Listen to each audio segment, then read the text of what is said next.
Doctor Mohammad Yunus 2025-এ ভারতের একটা চ্যানেলে সাক্ষাৎকারে উনি বলেছিলেন যে আসলে এই যারা যায় সীমান্ত পার হয় তারা তো আসলে ভারত দখল করতে যায় না, গুলি করে মেরে ফেলা এটাকে যে একটা সমাধান হিসাবে দেখছে ভারত, এইটা খুবই দুঃখজনক এবং এটা খুবই বর্বর একটা ব্যাপার। ধরা যাক যে 34 জন যদি মারা যায় তাহলে এটা তো আসলে একটা বড় সংখ্যা।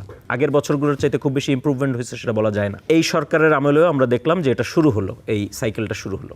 যে আওয়ামী লীগ আমলে সীমান্ত হত্যা নিয়ে বিএনপি যতটা সোচ্চার ছিল, ক্ষমতায় গিয়ে তারা ততটা সোচ্চার আছে কিনা সেটি আপনার কাছে প্রশ্ন। এবং দলের যে ভাষা প্রতিবাদ সেটি নিয়ে তাদেরকে কেমন মনে হচ্ছে আসলে? ধন্যবাদ যারা দেখছেন তাদেরকে ধন্যবাদ, সহ আলোচক যারা তাদেরকে ধন্যবাদ। পশ্চিমবঙ্গে যেই নির্বাচনটি হলো এবং আপনার যেই মুখ্যমন্ত্রী শপথ নিলেন নতুন, ডেফিনেটলি এগুলি নিয়ে অনেক কথা হচ্ছে এবং আমরা দেখছি যে তাদের যে ভাষা, তাদের যেই আচরণ, তাদের যেই অভিব্যক্তি, অনুভূতি, সেগুলি বাংলাদেশেও এক ধরনের প্রতিক্রিয়া তৈরি করছে। এর মধ্যেই আমরা এই সীমান্ত হত্যার ঘটনাটা জানতে পারলাম। গতকালকে রাতে 2 জন মারা গেছেন এবং গতানুগতিকভাবেই তারা এটা বলছেন যে চোরাকার বাড়ি বা এই ধরনের কথাবার্তা তারা বলছেন, যেগুলি তারা আগেও বলেছেন। ডক্টর মোহাম্মদ ইউনূস 2025-এ যখন এই আশকের এই ইয়েটা বের হয় তখন উনি ভারতের একটা চ্যানেলে সাক্ষাৎকারে উনি বলেছিলেন যে আসলে এই যারা যায় সীমান্ত পার হয় তারা তো আসলে ভারত দখল করতে যায় না, এবং এই যে যাওয়া আসা এটা তো একপাক্ষিক কোনো ব্যাপার না। ডেফিনেটলি সীমান্তে যদি এপাশ থেকে কেউ ওপাশে যায়, ডেফিনেটলি ওপাশ থেকেও মানুষজন এপাশে আসে। ফলে এই যে গুলি করে মেরে ফেলা এটাকে যে একটা সমাধান হিসাবে দেখছে ভারত, বা এটাকে একটা সমাধান হিসেবে উপস্থাপন করার চেষ্টা করছে, এইটা খুবই দুঃখজনক এবং এটা খুবই বর্বর একটা ব্যাপার। এভাবে সীমান্তে গুলি করে হত্যা করে তো এই সমস্যার সমাধান হবে না, এটা হলো প্রথম ব্যাপার।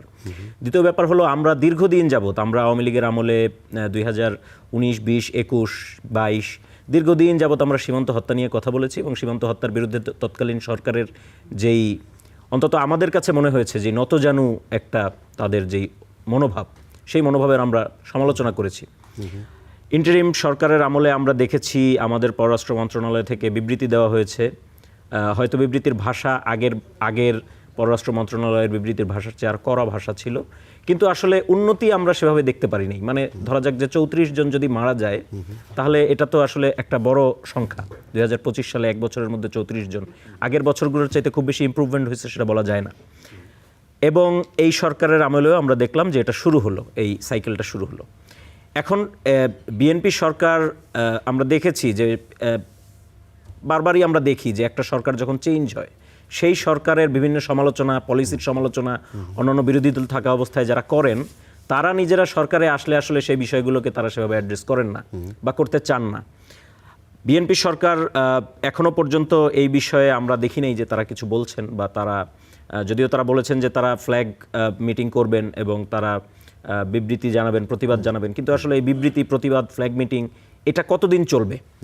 এই সরকারের ডেফিনেটলি এই ব্যাপারে একটা কনক্রিট সিদ্ধান্তে আসা উচিত। ভারতের সাথে একটা এই সীমান্তের সমস্যা নিয়ে ভারতের সাথে একটা কনক্রিট চুক্তিতে আসা উচিত এবং তাদের যে বিরোধী দলে থাকা অবস্থায় যেই বিরোধিতা ছিল বা এই বিষয়গুলো নিয়ে পুরো দেশের যেই কনসার্ন, সেটাকে তাদের অ্যাড্রেস করা উচিত। না করলে দেশের রাজনীতিতেও তারা কোণঠাসা হয়ে পড়বে ডেফিনেটলি।